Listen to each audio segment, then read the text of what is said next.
It has been one of the top citations for decades now. Healthcare facilities are one of the few buildings in which this gets reviewed and surveyed on a regular basis. Barriers are a very static object, but the penetrations are extremely dynamic. You could go inspect a wall today, a barrier today, and tomorrow it could have a penetration. I know a lot of hospitals have wonderful programs, and I think there's still a sense of frustration by the Joint Commission and others as to why this appears to be a recurring problem. Another issue with these sightings, these findings that we're seeing facilities experience from the Joint Commission is that the Joint Commission surveyor is using the life safety drawing.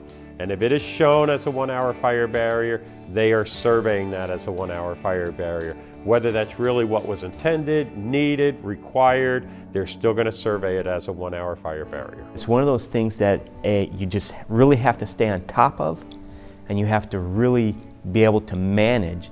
And because we haven't really focused on managing our barriers, I believe that's why we see this being a continued issue. I think there's a couple of things that facilities could look into with regard to barrier management. Most facilities have an above-ceiling work permit program.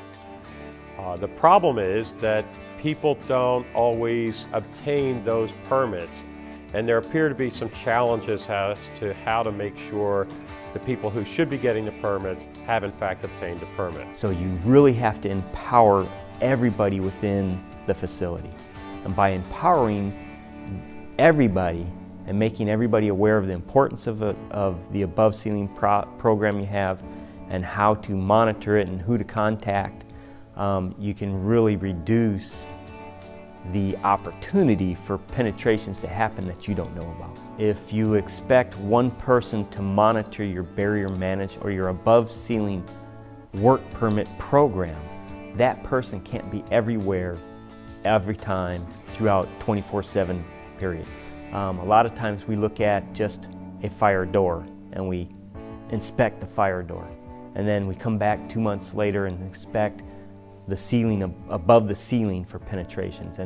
But looking at the barrier as a complete system, the purpose of this program is to help us see the entire barrier as a system and to be able to really manage that system in its entirety instead of just bits and pieces every now and then.